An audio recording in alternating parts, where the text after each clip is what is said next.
Hola amigos, mi nombre es Jorge Bolaños, mi compañera en cámara es Débora Rodríguez, somos estudiantes de la Facultad de Arquitectura de la Universidad de San Carlos y el día de hoy les vamos a hablar un poco acerca de lo que son suelos, taludes y muros de contención. Este es un trabajo de investigación final para la clase de Tipología y Lógica Estructural. Gracias por su atención. La estabilidad de un edificio depende de la capacidad portante del suelo donde éste descansa.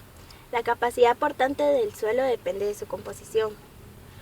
El suelo es formado por la descomposición química de piedras y de acción del agua, aire y cambios en temperatura sobre ellas, además de la pudrición de material vegetal y animal.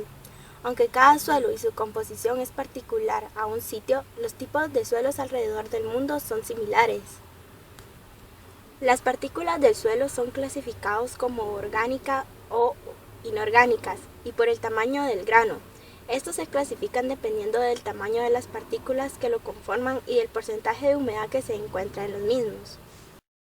Clasificación de los suelos. La clasificación de los suelos se refiere a la composición exacta de un suelo particular y se determina en pruebas de laboratorio. Mediante las pruebas se determina su capacidad portante en libras pie cuadrado.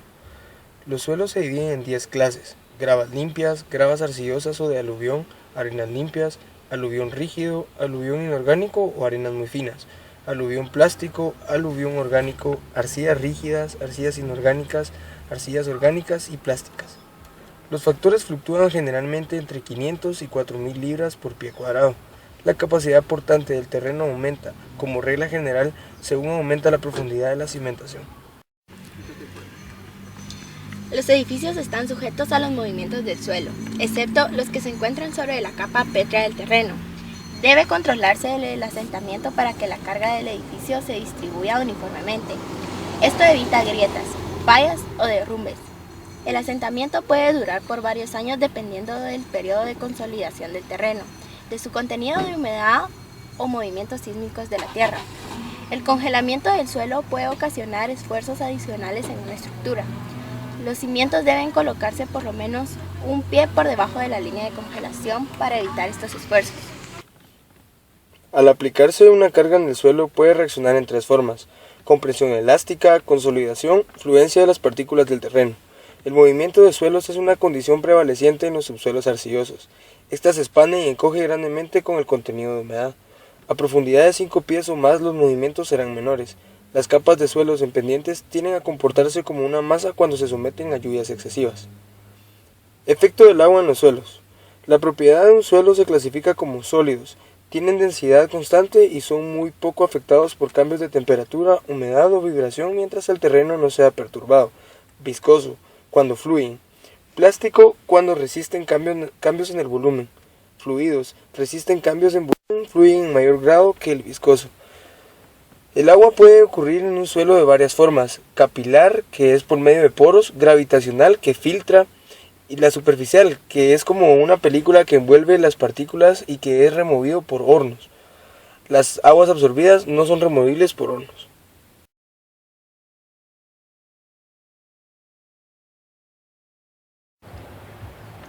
Se comprende bajo el nombre genérico de talud cualquier superficie inclinada respecto a la horizontal que haya de adoptar permanentemente las estructuras de tierra, bien sea en forma natural o como consecuencia de la intervención humana en una obra de ingeniería.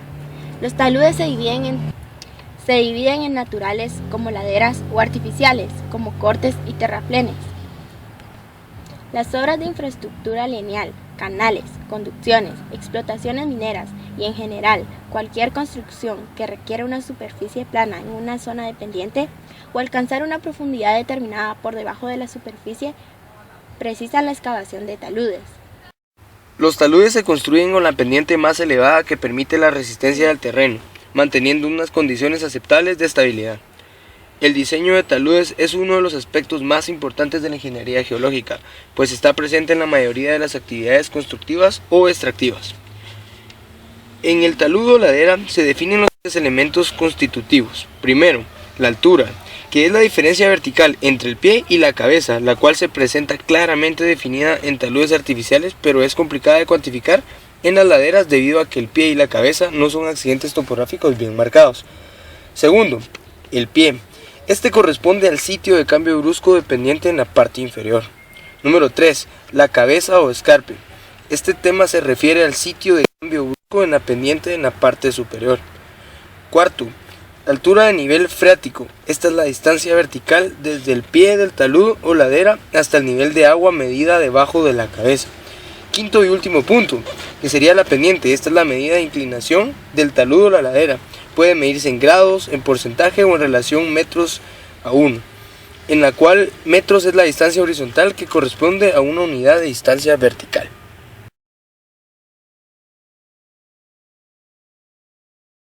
Los muros de contención se utilizan para detener masas de tierra u otros materiales sueltos cuando las condiciones no permiten que estas masas asuman sus propiedades naturales.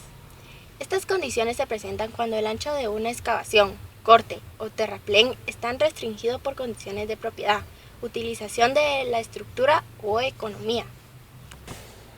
Por ejemplo, en la construcción de vías férreas o de carreteras, el ancho de servidumbre de la vía es fijo y el corte o terraplén debe estar contenido dentro de este ancho.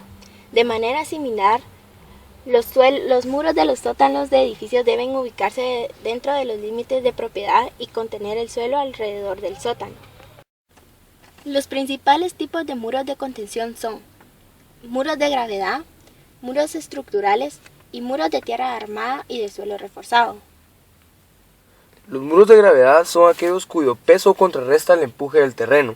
Dadas sus grandes dimensiones, prácticamente no sufre esfuerzos flectores, por lo que no suele armarse. Los muros de gravedad, a su vez, pueden clasificarse en muros de hormigón en masa.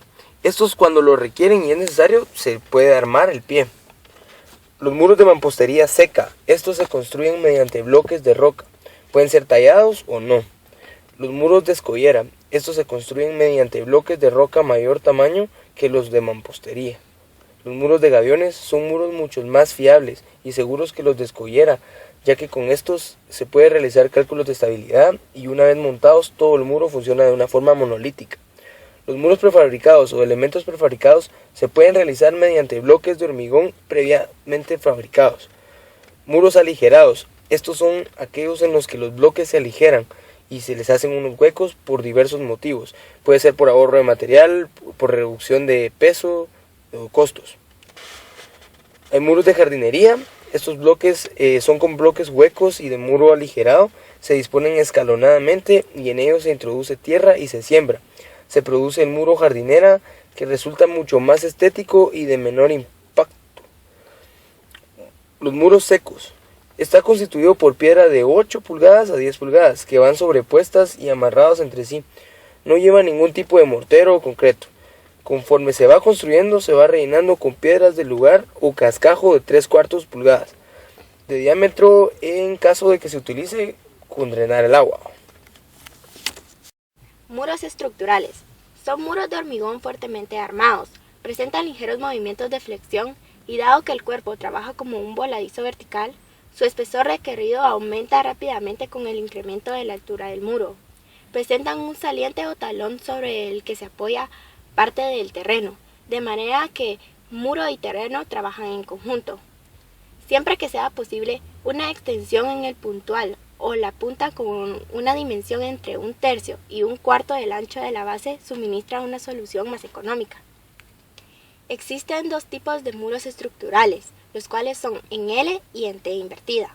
En algunos casos, los límites de la propiedad u otras restricciones obligan a colocar el muro en el borde delantero de la losa base, es decir, a omitir el puntual. Es en estas condiciones cuando se utilizan los muros en L. Como se ha indicado, en ocasiones, muros estructurales verticales de gran altura presentan excesivas flexiones. Para evitar este problema surge el muro con contrafuertes, en los que se colocan elementos estructurales en la parte interior del muro. Suelen estar espaciados entre sí a distancias iguales o ligeramente mayores que la mitad de la altura del muro. También existen muros con contrafuertes en la parte exterior del mismo. En ocasiones, para aligerar el contrafuerte, se colocan elementos con un tirante, para que trabaje a tracción. Surgen así los muros atirantados. Ahora vamos a explicar los muros de tierra armada y suelo reforzado. Primero, los muros de tierra armada son masacotes de terreno, más conocidos como grava, en los que se introducen armaduras metálicas con el fin de resistir los movimientos de la tierra. Con ello se consigue que el material trabaje como un todo uno. La importancia de esta armadura consiste en brindarle cohesión al suelo, de modo de actuar disminuyendo el empuje de tierra que tiene que soportar el muro. La fase constructiva de este tipo de muro es muy importante, ya que tiene que ir compactándose por capas de pequeño espesor para darle una mayor resistencia al suelo. Se suele colocar escamas, que son planchas de piedra o hormigón, sin un fin estructural alguno, sino que para evitar que se produzcan desprendimientos. Los muros de tierra armada pueden rematarse también con bloques de hormigón huecos, rellenos de tierra y sembrados, creando muros jardinera. Ahora continuamos con lo que es un muro de suelo reforzado. Este es un muro de tierra armada que se sustituyen las armaduras metálicas por geomalla, que es una solución más económica. Análogamente a los muros de tierra armada se pueden recubrir con escamas o rematarlos con muros jardinera, aunque existe otra alternativa, que consiste en colocar un geotextil sobre la ladera del muro y cubrirlo de tierra y semillas. Surge así un muro vegetalizado.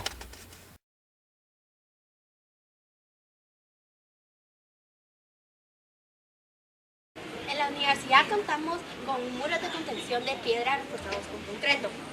Estos tienen un talud desde 1,5 metros hasta 6 metros de altura. Esto nos ayuda a brindar diferentes alturas en ambientes abiertos.